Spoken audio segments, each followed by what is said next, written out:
नमस्कार, प्रणाम भोजपुरिया भैया लोग और सब बताई कैसे बानी रउआ सब है। उम्मीद करता नहीं रउआ सब ठीक ठाक होखा भैया और हमहू ठीक बानी। तो स्वागत बाटे आप सबके राइटर विजय बागी के चैनल पर। और आज उपस्थित बानी भैया रउआ सबके बीच में लेके हरि भजन। बहुत बढ़िया गीत के रचना के लिए बानी भोजपुरी में।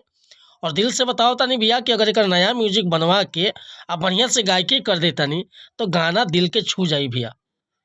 तो चलिए देर न करते हुए मैटर के शुरुआत कल जा कि कैसे भजन के गावक बा, का एकर धुन बा, का लय बा।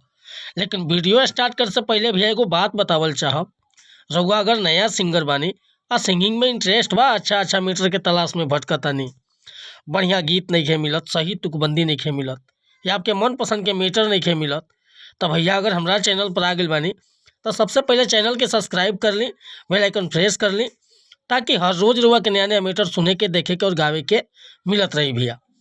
और हम हर तरह के मीटर लिखीला, sad song, love song, romantic song, orchestra song, भक्ति भजन, होली गीत, चैता गीत, रुआ जौन प्रकार के गीत चाहे लिखवावे के बिल्कुल उचित चार्ज पर रुआ के फुल गाना मिल जाए भैया व्हाट्सएप के जरिए।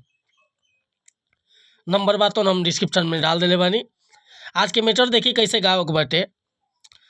मुखड़ा बाटे कि तनी भजल हरि भजन, कुछ पाप तो कम होई हो। तनी भजल हरि भजन, कुछ पाप तो कम होई। दूसरा के हंसी देब, कबो आँख न नम होई हो। तनी भजल हरि भजन, कुछ पाप तो कम होई।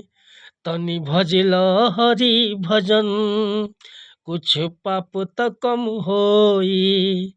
दूसरा के हंसी देब, कबू आँख न नम होई। दूसरा के हंसी देब, कबू आँख न नम होई। तनी भजल हरि भजन, कुछ पाप तो कम होई। भैया सर्दी जुकाम बा, से हम खुल के गा नहीं खी पावत।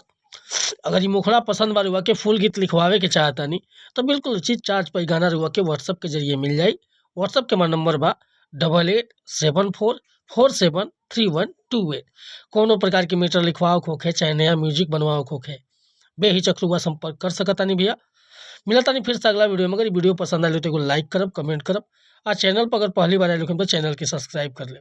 जय हिंद, जय भारत, जय भोजपुरी समाज।